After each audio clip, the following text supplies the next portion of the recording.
So it's been a little bit of time since I made a video talking about the Ricoh GR3 or GR3X, and there was a period of time on this channel where I made like, I don't know, 4 or 5 videos that did pretty well for this channel, where I was talking about the Ricoh GR3 and Ricoh GR3X, and that was about like a year to 2 years ago. But then a lot changed, and pretty much kind of recap is I had the GR3X and I absolutely loved it. It kind of really opened up my eyes to not shooting on a mirrorless SLR or DSLR, and kind of before that I was always shooting on like a Canon R6 with a bunch of different lenses, and I was like really confused about like how you can have a small camera but shoot great photos. But then after that I ended up buying, or actually got gifted, a film camera because I was interested in shooting film, and it was a Ricoh KR5 Super, which I absolutely love. I put a 28mm lens on that, and I kind of fell in love with the film process, and I fell in love with 28mm, and so I still had the Ricoh GR3X, but it was just not being used at all. And the biggest reason why it wasn't being used is 40mm was just too tight for me, and I was so used to shooting 28mm after a while, and it's like the only thing I wanted to shoot. And for context, I live in New York City and I do street photography, and so having 28mm most of the time is the, you know, ideal focal length for keeping a lot of information in the image, but also getting close to your subject, and 40mm was just like not it for me at that moment. So what ended up happening is pretty much like last like January-ish, December-ish or something like that, I ended up getting rid of my GR3X. I actually gave it to my brother Matt because him and his wife had a child, and I was like, you know, just take the, I'm not using this camera, take it, take photos of your baby, and just document, and if I ever wanted it back, sure, I'm sure I could ask him back for it, and that's what I ended up doing. And I did not miss the GR3X at all, and like I had mentioned, it's really mainly because 40mm was just not it for me, and a part of me was like, damn, I kind of regret giving it away to him because I could have probably just sold it and gotten a GR3. But even then, I was just so focused on learning film photography and shooting film and kind of falling in love with that process. And you know, a few months later, now I have like a Leica M4P, which I absolutely adore. I have a Mamiya RB67, which I really enjoy using as well. And you know, a couple other cameras here and there. I have the XH2S, which is more so of my freelance camera, my event photography camera, video camera, not so much a street camera. But recently, you know, I got the Leica M4P, which has been phenomenal, and I've absolutely loved it. But recently I have like kind of felt the itch to also have a digital camera that I can use on the street. Just because there's so many shots that I take that I'm like, this shouldn't have been like, I shouldn't be wasting film on the shots. So there's a lot of shots that I don't take because of that. But if I had a digital camera, then I would have taken those shots. And I don't know if that makes sense, but it's just like a lot of simple things like facades of buildings here in New York, or I don't know, cars or reflections and stuff that I don't necessarily think is gonna go anywhere, but stuff I like to capture like nonetheless.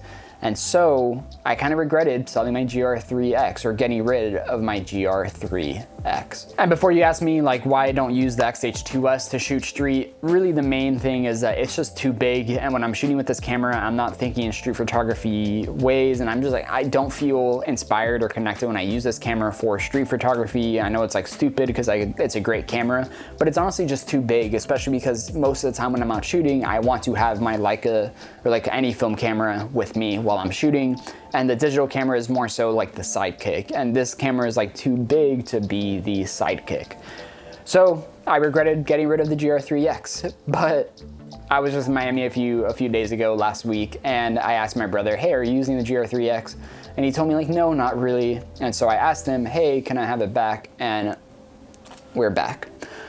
Which, Matt, if you're watching, thank you. I appreciate you using it and, you know, keeping it warm for me, and not collecting dust on my shelf. And thank you for also giving it back and being cool about it. So the first question I'm sure you may have is, am I gonna sell this and get the GR3 because I want 28mm? And I think for now, I'm going to see what my workflow would look like if I use the GR3X, because I actually think having 40mm when I'm most of the time shooting 28mm on my film camera I think it's going to allow me to make that decision of when to use which camera a lot easier, because if I had both the 28mm lens and the 28mm GR3, I think I would take out the GR3 with less intention of like a specific shot, and more so like I just feel like switching cameras, or I don't know. I feel like there's times when I'm shooting at 28mm where I wish I had like 35 or even a 50.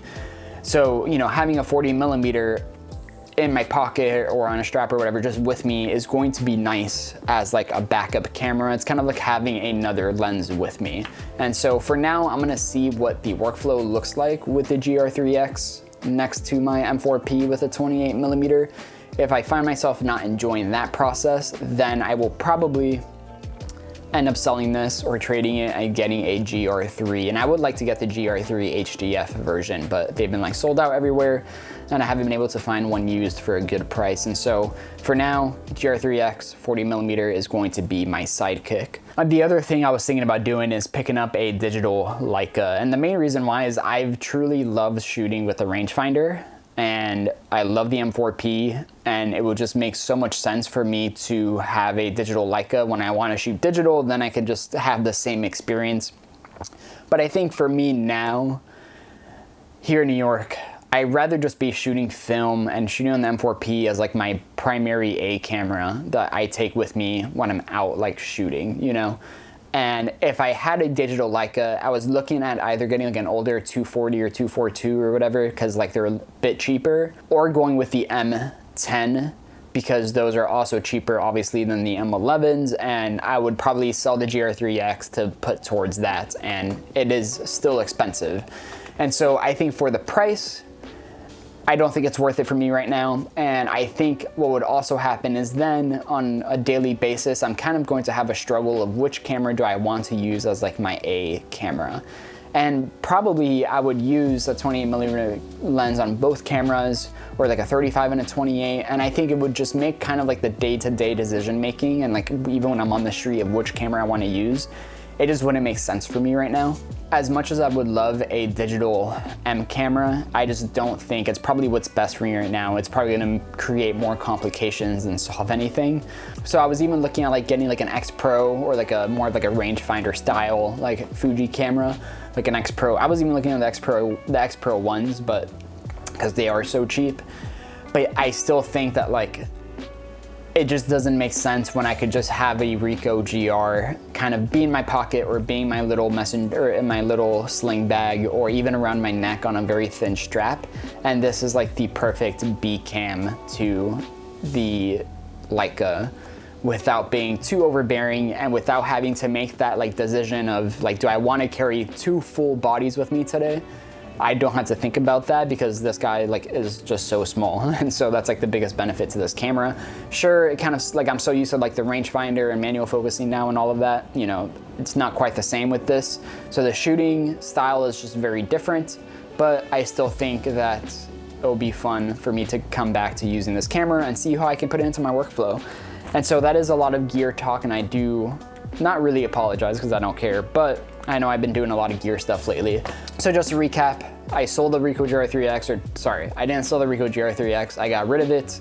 I regretted it. I got it back, and I'm gonna keep it for now. I'm gonna see how it works into my workflow, and I'll probably do like an update video at some point, even if it's like super casual, kind of talking about that workflow and where I am at. And so this video was not scripted, so I hope I wasn't rambling for too long, but I think there will be more Ricoh content in the future. We'll see. But if you made it this far, I appreciate you. Don't forget to comment, like, and subscribe, and I will see you guys in the next one. Peace.